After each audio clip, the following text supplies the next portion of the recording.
And now, it's time for another Dice Tower review with Tom Vasel. Hey everybody, I'm Tom Vasel.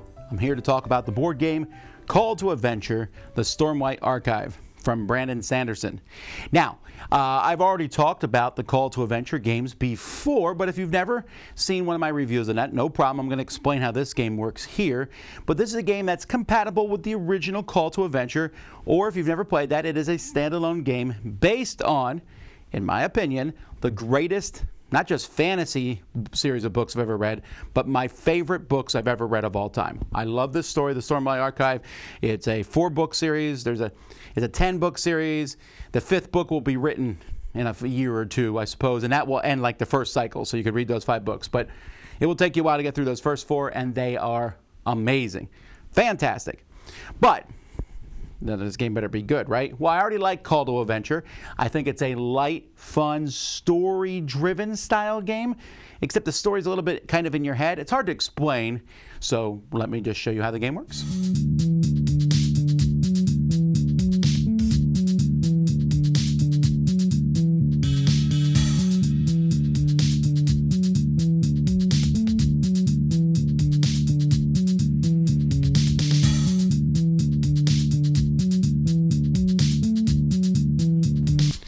At the beginning of the game, each player is going to get a player board. You're going to keep track over here. Basically, this is how good you are, your corruption tracker. So you'll start kind of virtuous. And then you're going to be drawing 2 cards and picking from an origins, like maybe you were a student or a warrior or a merchant, an aristocrat, etc. And then you're also going to have your motivation, trained by a master, the haunted past, redemption seeker, thirst for knowledge. And then finally, the cool one is your destiny. And here you can become maybe a radiant or maybe a bad guy, Odium's champion, bondsmith. There's all different ones. So let's say, for example, I'm a pickpocket. My motivation is free spirit, and I want to eventually be an edge dancer. Now these all match together. That probably won't happen per se, but I'm going to be placing these cards here. And I'll place what I'm looking forward to, my destiny, I'm going to place that one face down. Each player is also going to have a hero card, and the game begins. On the table, you're going to have story cards that are separated into 3 acts, acts 1, 2, and 3. And as soon as a player has 3 cards from each act, they can go to the next act. But on your turn, you are going to either just simply take a card, if that's possible, gaining a trait, or attempting a challenge.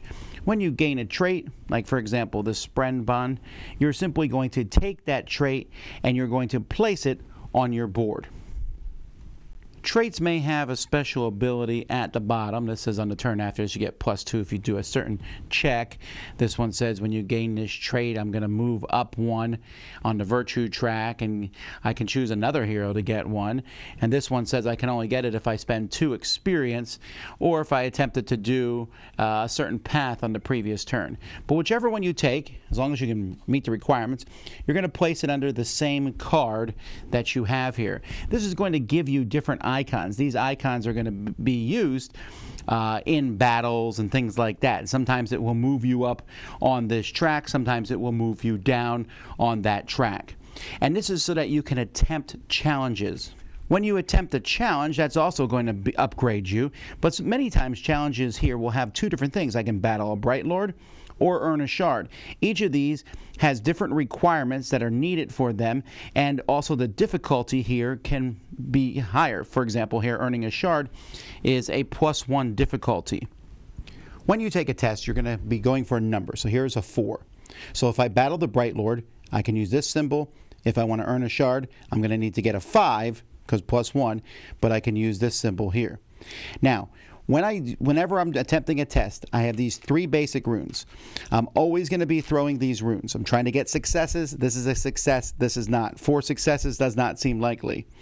However, it's possible if I'm going for this test, for example, and I have a symbol of that on any of my other cards, my starting cards or trait cards or etc., then I'm going to be able to cast one of these runes also. And you can see this one is a 1 on one side, and on the other side, it's going to count even higher than that. it will count as 2 of that side. So these are going to make it easier to accomplish tests. If I still think I can't do the test, I can always basically spend experience to add a dark rune stone to my pool. The one side of that gives you 1 success. The other side gives you 2 success, but it moves your corruption down. So you have to be very careful as you move your corruption up or down. So when taking the test, when attempting to challenge, if I have either of these symbols, I would be able to do more runes. So looking at my character, I have the gray symbol. I could throw one of those gray ones. You could throw up to 3 of each type if you have up to 3 symbols. And the third type, usually, which has dots on it, and you can only roll that or throw it if you have 3 of that symbol, gives you a special ability. Once you beat it, depending on which test you did, that's going to be placed under your character and adding more symbols. Now on the side here, you have to be careful with your corruption, because your corruption allows you to draw from these 2 different decks. These hero cards can be played and do all sorts of different things, and there's also the anti-hero cards, which are, they're different, and you're going to have to figure out which kind of cards you want to use. And you're going to be moving up and down this track, which is going to give you points at the end of the game. Although if you're all the way at the bottom, you can no longer take the dark runes and you're going to lose 4 points. So it's up to you to determine where you're going to go on that track. Once a player has 3 cards underneath them from Act 1, they go to Act 2 and they'll start adding those. In fact, we'll turn over all the Act 2 cards and then you'll go to Act 3. And when player's done with Act 3, that's going to end the game. So when one person ends Act 3, everyone else has one final turn. You'll reveal these cards, which essentially could give you final victory points. So this says if I have 4 of these symbols here, I mean, this is great. Once per turn, when I'm going to fail this, I can reattempt it.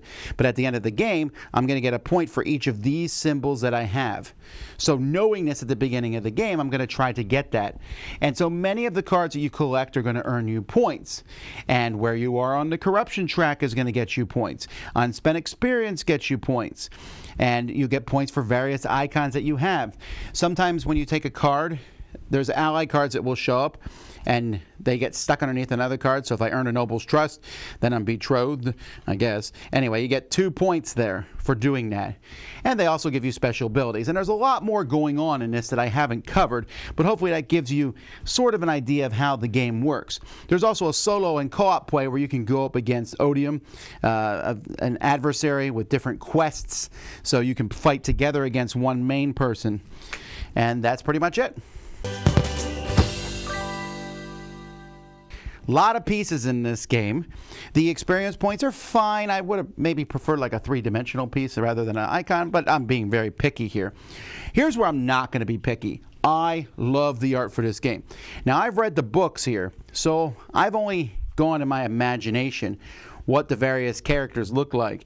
And yet, when I see these different characters, even if it doesn't tell me who they are, I'm pretty much knowing who many of the different characters are. When I look at these people, I'm like, oh, that's interesting, neat. And I see all different things from the books. I think the artwork is great. And I think if you like the books and like the story, you will enjoy it. If you don't like the books, or if you've never read them, that won't really affect you much either. Because, A, the game comes with a little sheet that explains a little bit of the background story, but B, it's just fantasy pictures. The theme, you don't need to know the theme to understand how to play the game. The runes are cool. They're the same as in the other games, and in fact there's ways in the rulebook to mix this with the original game. I don't know that I like tossing runes as much as I like rolling dice, but it works for the system of the game. There's a lot of cool things in this game. Looks really nice. Good components.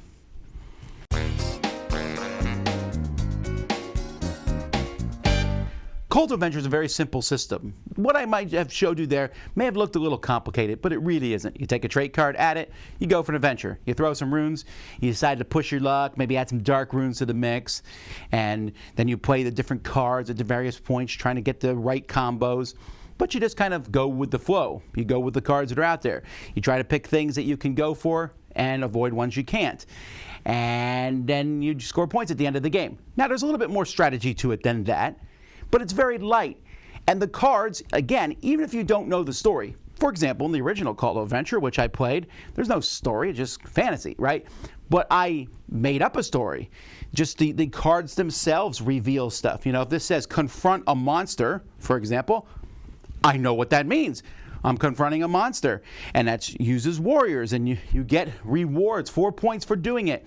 And you feel that. And if you like the books, you're going to enjoy, first of all the artwork here, but you're also going to enjoy the game. It's a nice, easy-flowing game. Now, the game itself is probably too light for many hardcore gamers, but I don't mind this game. I don't know why it is. I kind of like the story. I kind of like going along for the flow, and when I'm done, I've built a character. It feels like you've made this story. You start your introduction, you get to the end. Going bad, my character has fallen to evil, I'm serving odium, or good, I become one of the Knights Radiant. Journey before destination. This is a fun game that I think is going to appeal to a lot of people. It's an easy game to teach and get out there. Like I said, it looks complicated, but really you're just throwing runes and pushing your luck a little bit. And it fits the storyline here very well. I wouldn't mind seeing more games in the Stormlight archive. Again, it's probably my favorite intellectual property of all time. But in this game, I think they did not do it a disservice. I knew that it would work for this. They've already done it for the Name of the Wind books from Patrick Rothfuss, but this is a much better series in my opinion. So I'm glad to see this one here too. So if you like these books, I think you'll enjoy the game. If you like Call to Adventure, which you played before, this is just more of the same, various different things. If you played the original one, this allows you now to go fight, like have a cooperative solo experience, which works well. And if you haven't played the books or haven't played the game, but you like the idea of building a character and following a storyline to some degree, then I think you would also enjoy it. So that's Call to Adventure, the Stormlight Archive. I'm Tom Vasel. We'll see you next time. Dice Tower Judgment approved.